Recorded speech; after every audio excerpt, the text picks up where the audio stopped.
Mis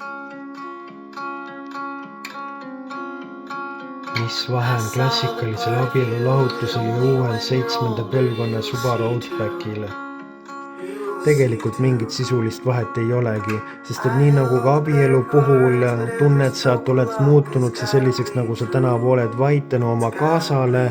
ja oled sa saanud tänu temale täiuslikuks versiooniks iseendast ja läbi aastat olete te üksteist täiendanud, kuid lõpuks ikkagi tunned, et kurat küll, ma oleksin ilma temalt ikkagi palju edukam, palju ilusam ja suudaksin oma tiivad lõpuks täielikult välja sirutada.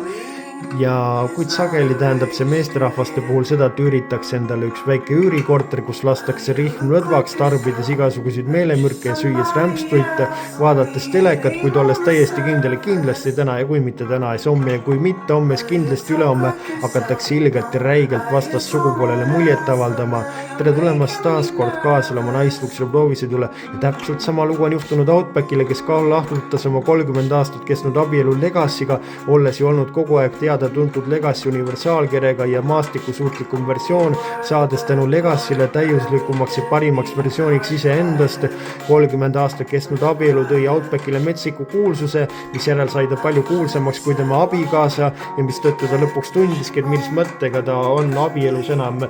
kellegiga, kes talle midagi pakkuda ei ole. Seega muidugi sooritaski Legacy enesetapu, kuid Outback sai peale lahutust sirutada oma tiivad välja, et muutuda kaasaegsetel aegadel kombeks selliseks suureks linnamaasturiks ja üljata oma 30 aastat kestnud universaalkere, mis talle tuntuse tõi, kuid olles täiesti kindel, et nüüd hakkab ta ilgelt ja räigelt uutele ja noortele inimestele muljet avaldama. Minule see uus disain ja uus kerekuju ei meeldi, kuigi meenutab ta natukene 90ndate alguse Subaruid mulle.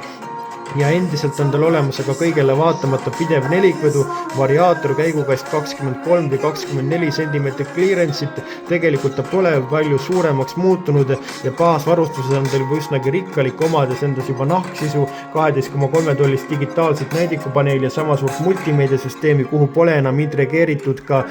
seda kliimapaneeli, nii nagu varem, kuigi minu meelest ei näe see interjöör nii ja välja nagu varem ja olemas seal Android Auto Apple CarPlay ühendusvõimalused, istme soojendus, istme jahutusena ka kõige paremas varustusastmes, aga pagasruumi maht on suurenenud 130 liitri võrra, kujundades nüüd 970 liitrini, tagaistujatel on jala ja pearuumi lahedalt, kuid Euroopas teda müüma üldsegi ei hakata ja seda mitte abielu lahutuse tõttu, vaid selle tõttu, et tegelikult on tal hübriidajamitel siiski pole ja on tal kapotil 2,5 liitrine vabalt hingav 4-silindrine boksermootor, mis teeb nüüd 180 hobujõudu ehk siis 13 hobujõudu rohkem kui varem ja Ameerikas saab teda ka 2,4 liitrise turboboksermootoriga, millel juba 260 hobujõudu ja hinnad algavatel 34 900 eurost.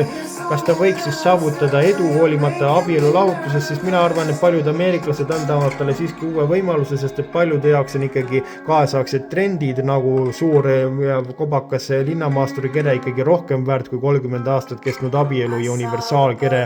läbi selle. Selline oli sellekordne naisluksele proovis, et meie kohtume teiega juba nädala pärast, seniks kohtumiseni ja liigelge ikka turvaliselt.